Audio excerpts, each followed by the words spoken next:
हर खबर पर होगी आपकी पकड़। डाउनलोड कीजिए एबीपी लाइव ऐप। राजनीति में अगर कोई पार्टी चाहेगी कि वचन और प्रतिबद्धता से इतर वेतनभोगी कर्मचारियों के बूते उसकी विचारधारा चट्टान की तरह अडिग रहे, तो इसे क्या कहा जा सकता है? तो जी हां, आज राज की बात में मुद्दा यही है कि देश की सबसे पुरानी पार्टी इसी मूल भावना से भटकी भटकी नजर आ रही है। किसी ने वर्किंग कमेटी में ये बात कही है कि वो राहुल जी के खिलाफ है? किसी ने कही है क्या? नॉर्मली वर्किंग कमेटी के मेंबर को, इलेक्टेड को आप हटा नहीं सकते, लेकिन अपॉइंटेड को आज हटा दिया। आज गुलाम नबी आजाद ने स्टेटमेंट दिया तो गुलाम नबी गायब। जो सत्ता के जो सर्कल्स हैं हमारी पार्टी के, उसमें जो लोग हैं वो असंतुष्ट किसी बात से हैं, तो वहीं पर बैठकर क्यों नहीं बात करते?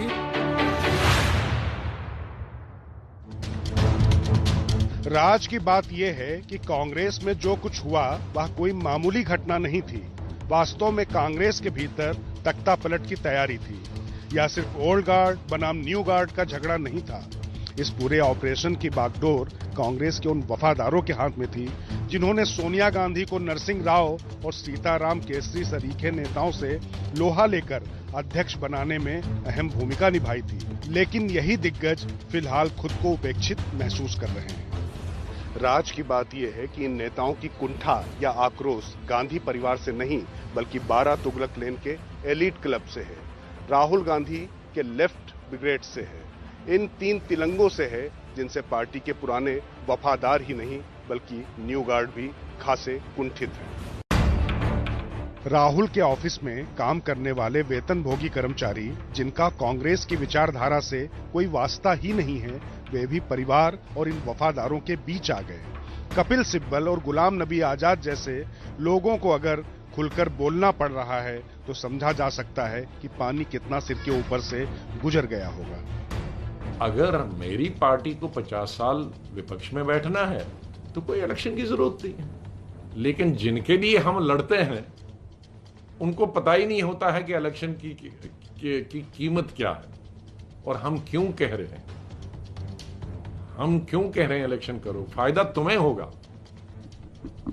कल अगर किसी को प्राइम मिनिस्टर बनना है तो उसी को इससे फायदा बनेगा ना। कल किसी को मुख्यमंत्री बनना है तो उसी को फायदा होगा ना। राज की बात यह है कि अगर एक भी कांग्रेस शासित राज्य के मुख्यमंत्री ने बगावत का झंडा बुलंद कर दिया होता तो यकीन मानिए पार्टी में तख्ता पलट तय था, और इसके लिए जिम्मेदार हैं बिना अध्यक्ष रहे पार्टी के लिए फैसले लेने वाले या बदलने वाले राहुल गांधी की वेतनभोगी टीम। इसमें पहला किरदार है के राजू। राजू पूर्व नौकरशाह हैं, दलित समुदाय से आते हैं। यूपीए 1 में बनी एनएसी की अध्यक्ष सोनिया गांधी को रिपोर्ट करते थे। तभी राहुल गांधी को दलित राजनीति के नए सूत्र समझाए। राजू ने राहुल के दिमाग में भर दिया कि मायावती की दलित राजनीति का वक्त गया और उनके अगले आइकॉन वो ही हैं। राजू का ये अंदाज और ये बातें राहुल को पसंद आई और उन्होंने उनको दलित प्रकोष्ठ का अध्यक्ष बना दिया। इस तरीके से राजू पहले ब्यूरोक्रेट, फिर चिंतक, विचारक और इस तरीके से नेता बन गए। राजू ने दलित सियासत के नाम पर वामपंथी विचारकों को जोड़ा। उस दौर में जेएनयू के पूर्व अध्यक्ष कन्हैया कुमार जैसे लोग भी कांग्रेस के करीब आए। कांग्रेस के वफादारों को सबसे ज्यादा अखरने वाला अगला किरदार संदीप सिंह है। जेएनयू के पूर्व अध्यक्ष संदीप पहले अरविंद केजरीवाल के संपर्क में रहे। प्रधानमंत्री रहते डॉक्टर मनमोहन सिंह को काला झंडा दिखा चुके हैं। केजरीवाल ने बिल्कुल तवज्जो नहीं दी, लेकिन राहुल की नजरों में संदीप चढ़ गए। राजू ने पहले उनसे कुछ शोध और आलेख मंगाए, बाद में भाषण भी आए और इस तरीके से संदीप 12 तुगलक लेन के एलीट क्लब में शामिल हुए। चौकीदार, चौकीदार, तो आप कुछ और बोलने की जरूरत नहीं होती, सिर्फ चौकीदार जवाब मिलता है। पिछले लोकसभा चुनाव में चौकीदार चोर है जैसे नारे भी संदीप ने गढ़े और राहुल को संदीप का अंदाज पसंद ही आ गया था और वेतनभोगी कर्मचारी बनकर राहुल के दफ्तर का अहम हिस्सा हो गए। तीसरा अहम किरदार पूर्व बैंकर अलंकार, जो राहुल के निजी सचिव हैं। राहुल से मिलने का रास्ता उनके पास से होकर ही गुजरता है। महाराष्ट्र चुनाव में पार्टी के एक शीर्ष नेता से टिकट वितरण पर अड़ गए थे। इन 3 तिलंगों के अलावा एक और फौज है जो कांग्रेस को फजीहत के मुहाने पर फेंक रही है।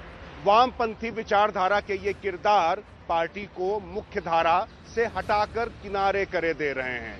निष्ठावान कार्यकर्ताओं को पीछे छोड़ दिया जाए, अवसरवादियों के सिर पर मुकुट सजा दिया जाए, तभी तो ये होता है कि ज्योतिरादित्य पार्टी से अलग राह पकड़ लेते हैं और सचिन पायलट भी अपने आप को आइसोलेशन में महसूस करते हैं।